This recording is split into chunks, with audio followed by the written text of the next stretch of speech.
So hello friends, welcome to my channel. और आज के वीडियो में हम ये क्वेश्चन को सॉल्व करेंगे। आपके सामने देखो, यहाँ पर क्वेश्चन दिया हुआ है और क्वेश्चन है परसेंटेज का, और बहुत आसान क्वेश्चन है। क्वेश्चन में क्या बोला है वो मैं आपको समझाऊंगा।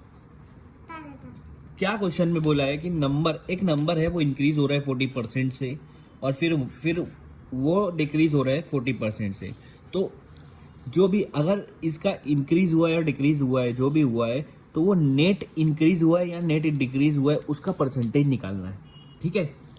तो अभी हम लोग को ये नहीं बोला है कि वो जो नंबर है वो निकालो, तो नंबर के बारे में कुछ नहीं बोला है। तो मान लो यहाँ पर कि वो नंबर, डेट नंबर भी x, तो मैं उसको नंबर को उस नंबर को हम लोग 100 मान लेंगे। 100 परसेंटेज में जब कुछ नहीं दिया हुआ रहता है और वो चीज़ के बारे में पूछा भी नहीं रहता है, बस उसका इस्तेमाल करके हमको दूसरी चीज़ फाइंड आउट करना रहता है, तो उस नंबर को हम लोग 100 मानते हैं। ठीक है, 100।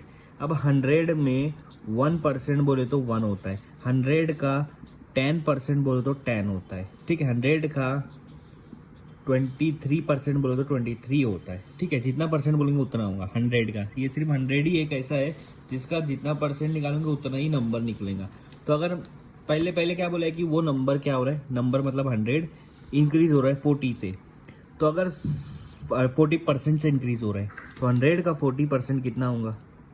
100 का 40% होगा 40। तो 100 जो है वो इंक्रीज हो गया 40 से, तो 100 प्लस 40 कितना हो जाएगा? 140।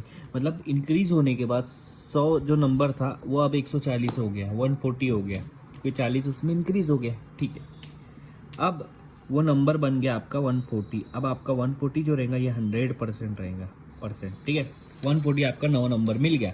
अब आगे क्या बोल रहा है कि ये नंबर फिर से डिक्रीज हुआ है 40%। अब ये मत सोचो कि 40% डिक्रीज हुआ तो 40 माइनस कर दो, क्योंकि अब नवा नंबर आपका 140 है। आपको 140 में से अगर 40% डिक्रीज हुआ तो कितना परसेंट बचेगा? 60 बचेगा ना, क्योंकि 140 हमारा 100% है, उसमें से 40% डिक्रीज हो गया, तो कितना बचेगा? 60% बचेगा। तो 140 का 60% हमको निकालना है। कैसे निकालेंगे? 60/100 से मल्टीप्लाई कर दो 140 को। 140 को अगर मैं 60/100 से मल्टीप्लाई कर दूंगा तो 60% निकलेगा। अगर 70 निकालना रहता तो 140 को 70/100 से मल्टीप्लाई करते। 80 निकालना रहता तो 140 को 80/100 से मल्टीप्लाई करते। जो परसेंट निकालना है उस परसेंट को लिखो और उससे नीचे 100 लगा दो। तो यहाँ पर 60 से मैंने मल्टीप्लाई कर दिया और 100 से डिवाइड। 0 0 कैंसिल, 0 0 कैंसिल, क्या बचा है? 14 मल्टीप्लाई बाय 6। 14 5 से कितना होता है? 75 होता है। 70 होता है। ठीक है, तो 14 6 से कितना होगा? 84 होगा। इसका मतलब क्या है? 140 का 60% कितना हो रहा है? 84। मतलब 40% जब उसमें से कम हो गया, 140 में से 40% डिक्रीज हो गया, कम हो गया, तो अब वो नंबर कितना बचा? 84 बचा। ठीक है, बाकी का नंबर चला गया। अब वो कम हो गया ना, तो 140 कम होकर कितना हुआ? बचा 84 बचा। अब आपका न्यू नंबर हो गया 84। तो आप देखो, सबसे पहले आपके पास वो नंबर था 100, फिर उसके बाद 40% इंक्रीज हुआ, वो नंबर बन गया 140, फिर उसके बाद 40% डिक्रीज हुआ, अब वो नंबर बन गया 84।